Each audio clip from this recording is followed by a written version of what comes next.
So Usher was in the news this past weekend, and he talks about Babyface giving his album to Tevin Campbell during an alleged beef.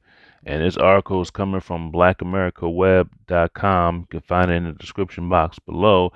It says Usher once dropped a bombshell about how his career was affected when he got caught up in the LA Reid and Babyface beef back in the day. The singer got candid in a 2017 interview with the Roots drummer Questlove on his Pandora radio show, Questlove Supreme. Ebony Magazine reported how Usher dished about his musical journey, pers- personal and love life, and how singer Tevin Campbell ended up receiving songs that were originally meant for him. It says Usher, and this is Usher's quotes. He says, "When I first signed to LaFace Records, I wanted to do an album with Babyface and L.A. Reid, right? I signed specifically for that reason. So L.A. Reid wanted Babyface to work on me, and they were going through, a lot of drama at the time. They were kind of severing their ties. He got mad, and he built an entire album for me, and he gave the whole album to somebody else. Tevin Campbell, Can We Talk, which was supposed to be, it says it was my song. Can We Talk ended up being the biggest song of Tevin Campbell's career. The R&B crooner also dished out about his relationship with his mother, who for years served as his manager until he fired her. And this is Usher's quote. He says, "I'm a grown man in theory because I've always been the man of the house. I've elected to be the provider of the family, even though my mother is the protector. She crippled me a little bit for a minute because my focus wasn't had nothing to do with business, had everything to do with art, and I thank her for that because I wouldn't have established the focus that I have now if I always kind of trying to figure out who I was trying to take the money, where the money was coming from. I would have been petty. I would have lost sight of what the goal was."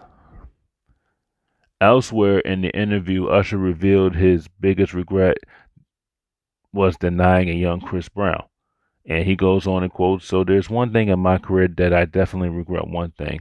And to this day, I battle with it, which is why I always show support of the artist whenever he asks." So his manager comes in, they show him to me. I was working on an album at the time, and they wanted him to perform on this album. I was like, okay, cool. Then I went to my team, and they was like, I don't think you should work with this artist. Then he left.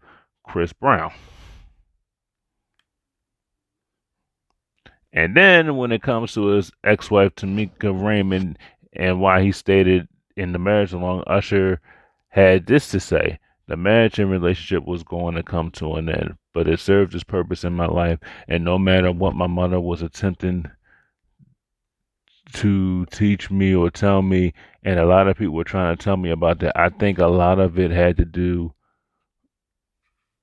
um with my father. I don't want to be the person,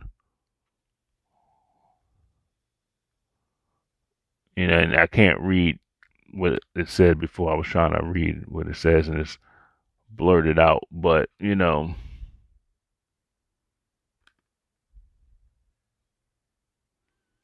so Usher had a lot to say about Tevin Campbell and a lot about Chris Brown. And Can We Talk turned out to be the biggest, song that Tevin Campbell's ever written. And when was it? I think that was 93, 94, and that was it. That was all it is. He had a couple other songs out too, but he faded away after 98, 99. And Usher still to this day has a long and outstanding career. So I don't think he has anything to be, upset about. But, as one thing that they were talking about record labels and record companies, I don't understand why these artists that are well established artists that just go out there and start your own label. You don't have to worry about, you know, the successes of other people, worrying about somebody trying to, if they're going to promote your album or not.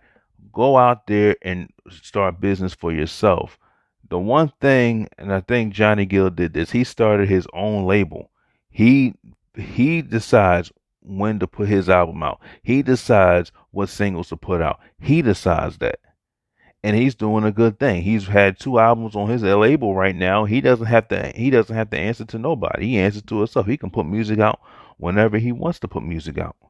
And that's what people should start doing. Getting their own labels out there, making their own business instead of working for these corporations or these white-owned corporations. And that's the only thing. When Michael Jackson came out with that 2001 Invincible album, Michael Jackson, he was a good businessman at the time, and don't understand why he didn't have his own record company, his own label, because he could have. That album was a good album, and it went under the radar because Sony sabotaged his music. They didn't want to promote it. It was on some racist BS, and we know that. Tommy Mottola did not want to promote his album. And that's what it was. So that's what I tell people: put out your own stuff. Stop relying on these white corporations that are racist and they're only there about the money. You have all these other avenues you could put music out there, independent labels, and you're going to these big record corporations where they're taking 75 and 85% of what you supposed to get, and you left with just nothing. So start your own labels. Like the video, comment, and subscribe, and stay tuned for more YouTube videos.